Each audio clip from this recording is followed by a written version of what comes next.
Eu sou Daniela Awad, eu sou pedagoga formada pela Universidade de São Paulo, sou mestre em educação pela Faculdade de Educação da Universidade de São Paulo e doutora em educação pela Faculdade de Educação da Universidade de São Paulo. É preciso, para a gente pensar sobre essa trajetória, iniciar um pouco antes de como eu me apresentei no curso de magistério, porque foi lá a primeira vez que eu li um livro da professora Eleiete Safiotti, que se chamava O Poder do Macho. E aí eu tinha uma professora chamada Marília Spavani, que trabalhava no Conselho Estadual de Educação numa parte do tempo, e aí ela nos deu esse livro. E também um outro, esse livro da Eleiete Safiotti, O Poder do Macho. E também um outro da Dulce Whittaker, Mulher e Homem, o Mito da Desigualdade. Então eu li essas obras, todas no magistério, e fui percebendo que era muito interessante ser professora de pré-escola, educação infantil, primeira a quarta série, ensino fundamental. Mas o que eu queria mesmo era falar de feminismo, sabe? E vi que tinha um curso de pedagogia na USP, e então comecei a fazer, em 1992, o curso de pedagogia.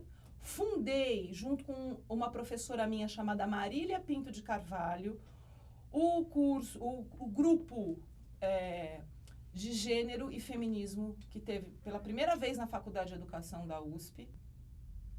Tive primeiro uma bolsa-trabalho pelo COSEAS, em que nós pretendíamos, com esta bolsa, que era uma bolsa de apoio estudantil, fazer uma pesquisa que tinha cunho de iniciação científica, em que eu pesquisava o ideal de boa mãe e de bom professor nos livros didáticos do Teobaldo de Miranda Santos, que era um professor que escrevia sobre didática.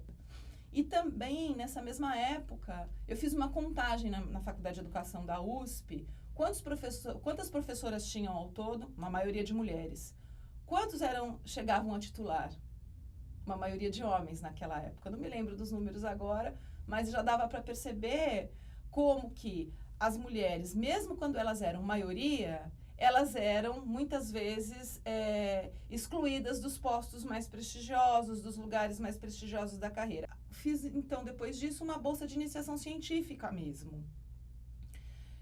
Aí, pela FAPESP, aí já tinha, então, me encontrado com a minha, então, orientadora de sempre e para a vida, Maria Vitória Benevides, tradicionalmente estudiosa dos direitos humanos, militante dos direitos humanos, orientada pelo Francisco Vefor nas ciências sociais, depois veio para a Faculdade de Educação, trazendo todos os referenciais de Antônio Cândido, Florestan Fernandes, referenciais do direito, como Dalmo Dallário, Fábio Conder Comparato, né, nos colocando a possibilidade de haver a Escola de Formação de Governantes, que então ela era diretora junto com Dalmo e Fábio Conder Comparato na Rua Maria Antônia. E então essa professora era a nossa professora de Sociologia, num curso de pedagogia que você tinha 5 sociologias obrigatórias. Hoje eu sou professora de Sociologia da Educação, num curso de pedagogia em uma universidade federal.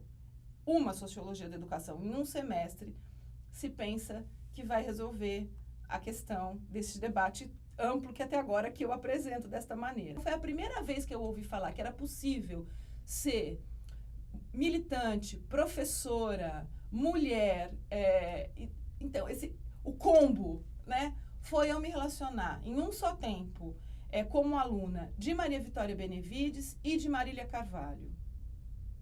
Elas muito diferentes entre elas, né, ambas do campo da esquerda, e mulheres muito importantes, tanto para o campo de direitos humanos, quanto para o campo de estudos de gênero, né? E aí, então, também nessa mesma época, no início da faculdade, eu me lembro que uma vez eu estava na Praça da República esperando o Butantã USP, e era 8 de março, imagina, eu não tinha atinado que era 8 de março, estava no 2º ano da faculdade. Aí passa uma manifestação, não vinha ônibus, parou o trânsito, era uma manifestação feminista. Quem que vinha à frente? Quem eu nunca tinha visto, então vi pela primeira vez. A Maria Amélia de Almeida Teles e a Terezinha Gonzaga, ambas da União de Mulheres. E então, a Terezinha falou, vem com a gente, companheira, me dá uma flor. Falei, vou, fui.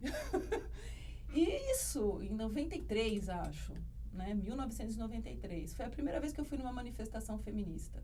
Na época também, Marta Suplicy se elegia, na época da minha graduação, prefeita de São Paulo. E eu me lembro que uma pessoa do diretório acadêmico, do CA, que era da faculdade, do centro acadêmico, me apresentou para Marta Suplicy assim, esta é a feminista da faculdade.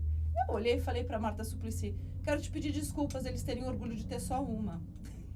Todas as mulheres tinham que ser feministas nessa faculdade. E não uma outra mulher me apresentar como eu sou a feminista e ela me apresenta como algo raro. A raridade do feminismo mostra o quanto que o machismo ainda vigora numa instituição mesmo quando ela é majoritariamente feminina. Bom, depois eu entrei no mestrado, orientada pela Maria Vitória Benevides, um mestrado em que eu estudava a produção dos cadernos de pesquisa da Fundação Carlos Chagas e como que essa produção é responsável pelo ingresso e consolidação dos estudos de gênero no Brasil, né? Não sozinha, porque daí você tem a URGS, a professora Guacira Lopes Louro, que traz a Scott, traduz a Scott no Brasil, a Joan Scott, e o texto emblemático Gênero, uma categoria útil de análise histórica. E, enfim, fiz o meu mestrado rapidamente e depois eu esperei um ano para prestar doutorado, porque daí eu fui trabalhar em universidades particulares.